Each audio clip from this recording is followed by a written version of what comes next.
જય શ્રી કૃષ્ણ. સ્વાગત છે તમારું અમારા નવા વિડીયોમાં. આજે પુરુષોત્તમ માસનો 23મો દિવસ છે.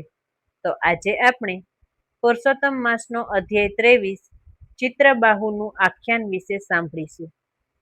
બોલો પુરુષોત્તમ ભગવાનની જય. સુત પુરાણી બોલ્યા, હે મુનિ શ્રેષ્ઠો, પુરુષોત્તમ માસમાં દીવાના દાન કરવાથી શું ફળ મળે છે તે જાણવાની ઈચ્છા દ્રઢ ધનવાએ વાલ્મીકી ઋષિ આગળ વ્યક્ત કરી. આથી વાલ્મીકી ઋષિએ તેમની સમક્ષ ચિત્રબાહુ રાજાની જે કથા કહી તે હું આપને સંભળાવું છું. સૌભાગ્યનગરમાં ચિત્રબાહુ નામે એક રાજા હતો. તે જ્ઞાની, શૂરવીર અને સત્યવાદી હતો. તે ભગવાનનો ભક્ત હતો. તેની પાસે અઢળક ધન હતું. તેને ચંદ્રકલા નામની ભાગ્યવાન અને પતિવ્રતા સ્ત્રી હતી. ચિત્રબાહુ આનંદમાં રહી પ્રભુ ભક્તિ કરતો અને પ્રભુ ગુણ સાંભળતો રહેતો. એક વેળાએ તેમને ત્યાં અગસ્ત્ય મુનિની પધરામણી થઈ. રાજાએ તેમને પ્રણામ કરી આસન ઉપર બેસાડીને ભક્તિપૂર્વક પૂજા કરી અને કહ્યું, આજે મારું રાજ્ય પાવન થઈ ગયું. મારી પાસે જે કંઈ હોય તે હું આપના ચરણમાં ધરવા તૈયાર છું. આ બધું સોંપીને એકાંતમાં જીવન સફળ કરવાની ઈચ્છા રાખું છું. અગસ્ત્ય મુનિએ કહ્યું, હે રાજા, તું ભાગ્યશાળી છે. તારી પ્રજા ધન્ય છે. તું વિષ્ણુનો ભક્ત છે. તેની પત્નીને આશીર્વાદ આપતા કહ્યું, તું અખંડ સૌભાગ્યવતી થજે. પતિ અને પ્રભુની સેવા કરજે. આ પ્રસંગે રાજાએ મુનિને પૂછ્યું, મને રાજવૈભવ, અઢળક સંપત્તિ, પતિવ્રતા પત્ની આદિ કયા પુણ્યના જોરે મળ્યા છે તે જણાવશો તો ઘણી કૃપા થશે. રાજાની વિનંતીથી પ્રેરાઈને અગસ્ત્ય મુનિએ સમાધિસ્થ બની બધી વિગત જાણી અને કહેવા લાગ્યા, તું પૂર્વજન્મમાં ચમત્કાર નામના નગરમાં મણિગ્રીવ નામનો શૂદ્ર હતો. તું નાસ્તિક, દુષ્ટ અને પાપી હતો, પરંતુ તારી પત્ની પતિવ્રતા હતી. તારા કાર્યથી તંગ આવી તારા સગાવાલા તથા મિત્રોએ તને ત્યજી દીધો અને તારું બધું જપ્ત કરી લીધું.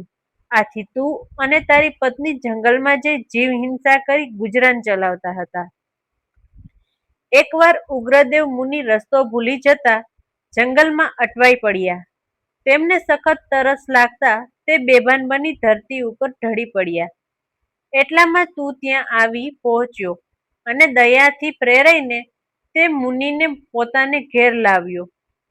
તે અને તારી પત્નીએ ઉગ્રદેવ મુનિની સારી રીતે સાર સંભાળ લીધી.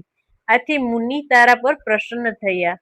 મુનિએ જણાવ્યું, હે ભાગ્યશાળી શૂદ્ર, મારે પ્રયાગ તરફ જવાનું હતું, પરંતુ હું રસ્તો ભૂલી જતા આ બાજુ આવી ચડ્યો. સખત તાપને લીધે અને ચાલીને થાકી ગયો હતો. આ સમયે મને સખત તરસ લાગી હતી. આને લીધે હું બેભાન થઈ જંગલમાં પડ્યો હતો. એવામાં હું તારી નજરે પડ્યો. તને મારી ઉપર દયા આવવાથી મારી સારવાર કરી મને શુદ્ધિમાં લાવ્યો. આમ તે મને જીવન દાન આપ્યું છે. બોલ, હું તને આનો બદલો કેવી રીતે આપું? માટે હું કહું છું કે તારે જે જોઈતું હોય તે મારી પાસે માંગ. ઉપરાંત તે આ જંગલમાં કેમ વાસ કર્યો છે અને તારે શું દુઃખ છે તે બધું મને જણાવ.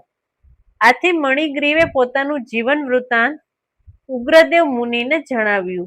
શ્રી બૃહનારદ્ય પુરાણના પુરુષોત્તમ મહાત્મ્યનો ચિત્રબાહુનો આખ્યાન નામનો 23મો અધ્યાય સંપૂર્ણ થાય છે. બોલો પુરુષોત્તમ ભગવાનની જય. હવે આપણે પુરુષોત્તમ માસની પાવન કથા ખાઉધરા દીકરાની કથા વિશે સાંભળીશું. એક ગામમાં ડોસી રહે. તેને એક દીકરો હતો. શરીરે સારો અને તંદુરસ્ત હતો, પણ કેટલાક સમયથી એ ખાવા બેસે ત્યારે 2-4 કોળિયા ખાઈને ઊભો થઈ જાય. ડોસી સમજે કે આ વસ્તુ તેને નહીં ભાવતી હોય. તેમ જાણી તે અવનવી વાનગીઓ બનાવતી, પણ પરિણામ શૂન્ય આવતું.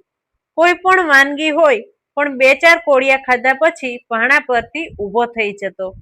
આથી ડોસી ચિંતા કરતી કે દીકરો ખાધા પીધા વગર માંદો પડશે, શરીર બગડશે. મારે તો એકનો એક આધાર છે. દીકરાને વૈદ્યો પાસે લઈ ગઈ.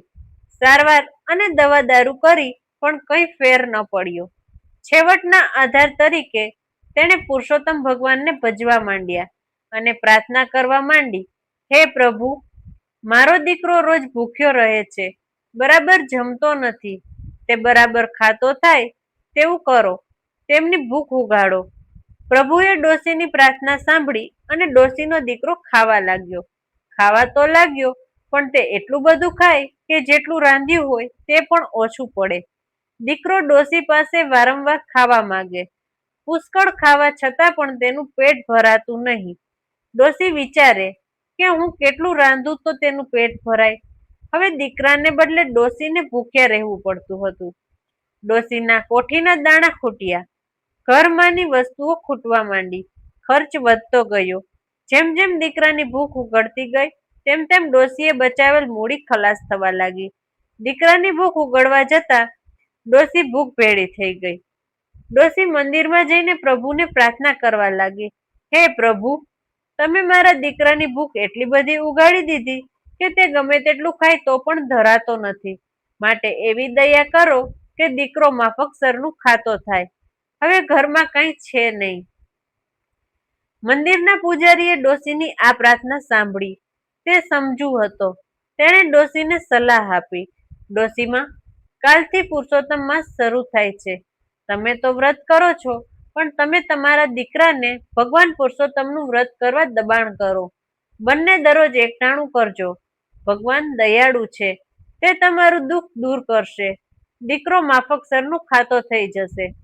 ડોશીએ પુરુષોત્તમ માસનું વ્રત ચાલુ કર્યું.